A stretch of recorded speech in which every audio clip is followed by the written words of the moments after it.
Well, first of all, a little correction. You see, I'm honored to be called Professor Elst, maybe one day, but right now I am not professor. And thereby hangs a tale. Precisely the current represented here by Sheldon Pollock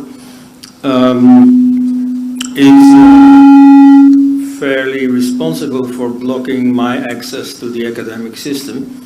You see, at the time after I graduated, there was the Ayodhya affair in India.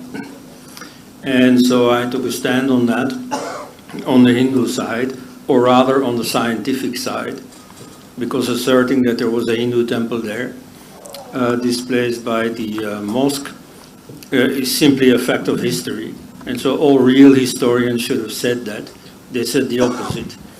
And Sheldon Pollock himself has taken the Ayodhya controversy at the time as the reason for his own research into the Ramayana and trying to prove that it was inherently oppressive. So he is one of the people who now really should apologize to the public for asserting something that turned out not to be true.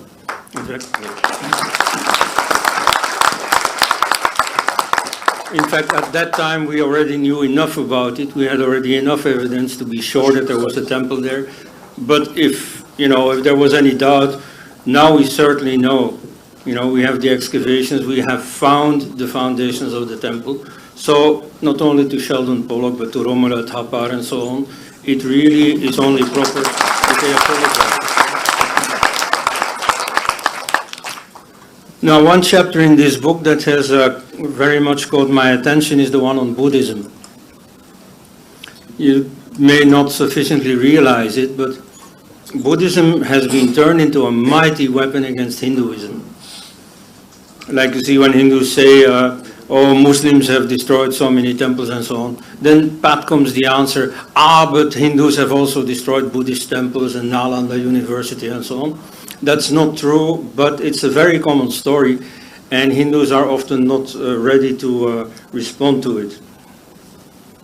Now, one thing that the Pollock school asserts is that the Buddha was a social revolutionary. I don't think he invented that.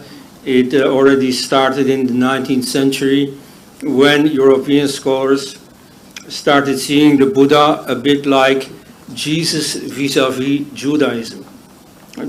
Jesus was born as a Jew, but then he started something, at least according to the gospel, because we don't know how true all this is, but according to the gospel, he started something new. He threw away Jewish law, though at some point he says that he came to fulfill Jewish law anyway, but Christianity as it developed, especially since St. Paul, dropped many Jewish things and became a new religion. And so in this same sense, they took the Buddha as starting something new.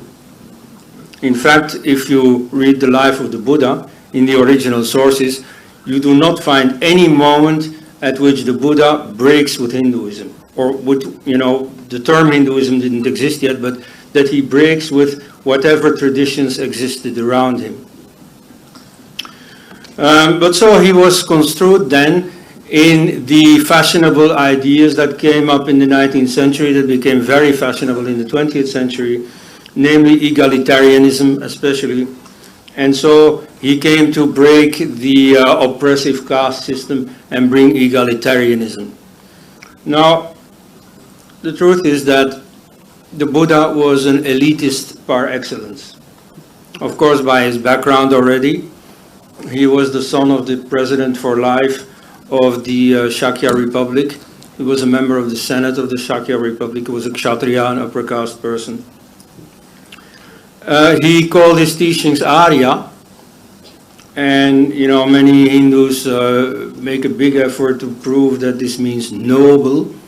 Well, yes, but in the context of the Buddha, it still retains something of the ancient meaning of upper caste, of part of the Vedic culture. The upper castes were given the Vedic initiation with Upanayana.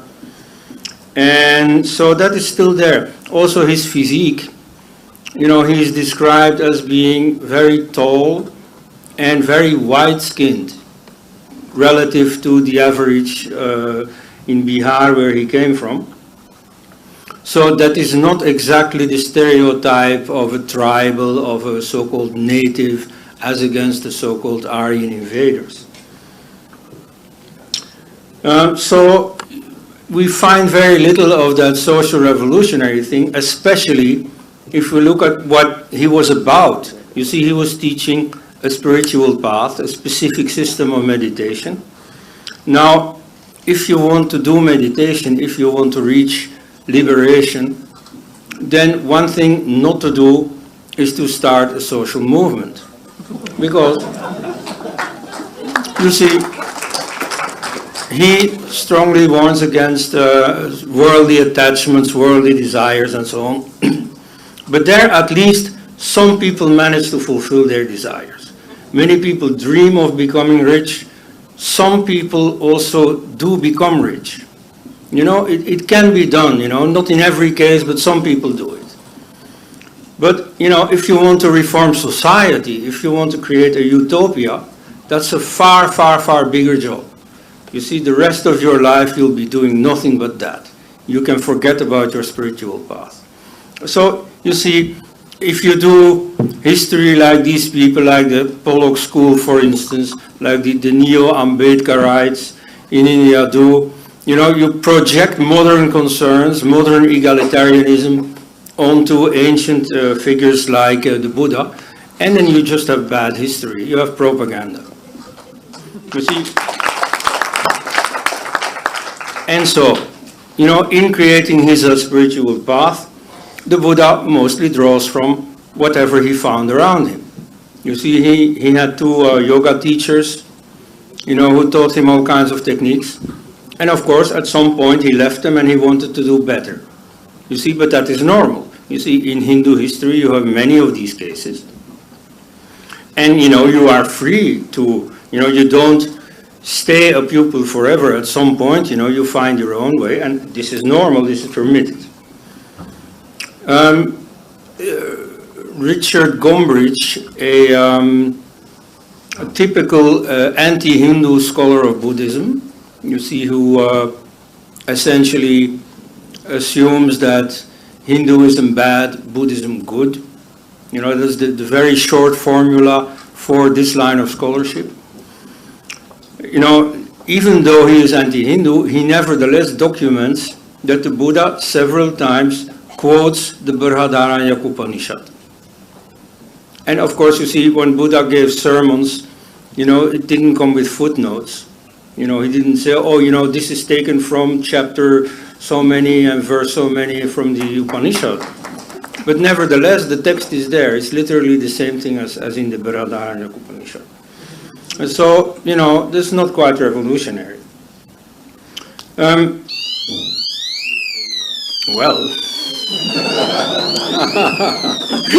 did I do that? So what's going to happen?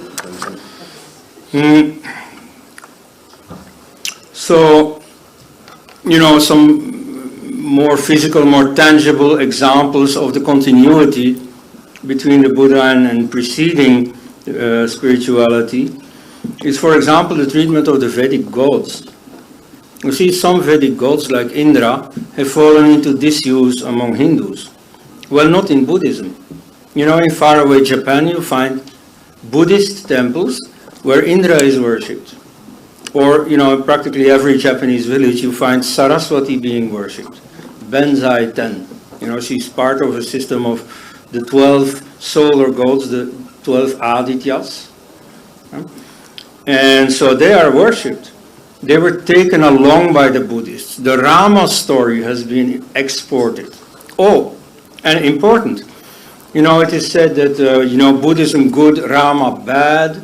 Especially Pollock precisely says that.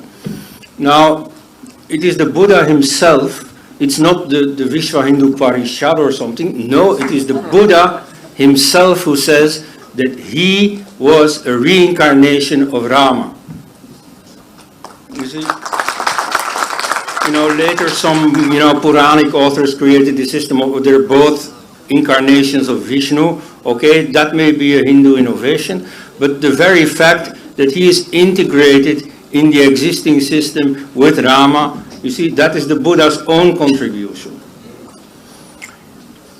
So the Rama story was exported by Buddhists to Tibet and so on. Or about Indra, the Vajra. The Vajra is Indra's weapon, the lightning. Now the Vajra has become a standard symbol of Tibetan Buddhism, as you know. And so many of the things the Buddha teaches, that characterize Buddhism, are common in Hinduism and existed earlier, like asceticism, the value of non-desire is already in the Upanishads, the teaching of reincarnation, of course. And we see reincarnation appears in the Upanishads. It is said explicitly that this is a new doctrine. There's a doctrine of the Kshatriyas specifically. And so it's no coincidence that two sects in which reincarnation is absolutely central, namely Buddhism and Jainism, were both founded by Kshatriyas. Oh, and about Kshatriyas, one more thing. When the Buddha dies, he is cremated, and they have his ashes. What to do with the ashes? And so there are 8 different cities that claim his ashes, and ultimately they each get one part. Now, in their claim on the ashes, they say explicitly, we, the elite of this city, we are Kshatriyas, he was a Kshatriya, therefore we have a right to these ashes. So you see, after the Buddha had been teaching for 45 years, in a Buddhist context par excellence, these people, claim their elitist status, their caste. So you see, clearly, if the Buddha had taught the opposite, that would have been deemed inappropriate. People wouldn't have been, they might have had the same desire, but they would have formulated it differently. So, and one final example, you recently have heard in the news of a terrorist attack in Bangkok, where the Phrom temple was attacked, and Phrom is simply the local pronunciation of Brahma. You see, another Vedic god that has been carried along with Buddhism. So, and one more example, a very different kind of example. You see, Buddhism is deemed good, and everything that's good in Hinduism has been borrowed from Buddhism. You see, before the Buddha there was nothing much. Then the Buddha came, and out of the blue he invented everything nice, or his followers did, and then Hindus started taking those things over. Now, we already mentioned Nalanda University. There were earlier universities, but it is very often said and assumed that even by Hindus it is said that, you see, the university as an institution is a Buddhist invention. No, that is not true. In the Buddhist sources themselves, we find that 2 contemporaries of the Buddha, of about the same age, King Prasenadi and military general Bandhula, knew each other because they studied together in Takshashila University.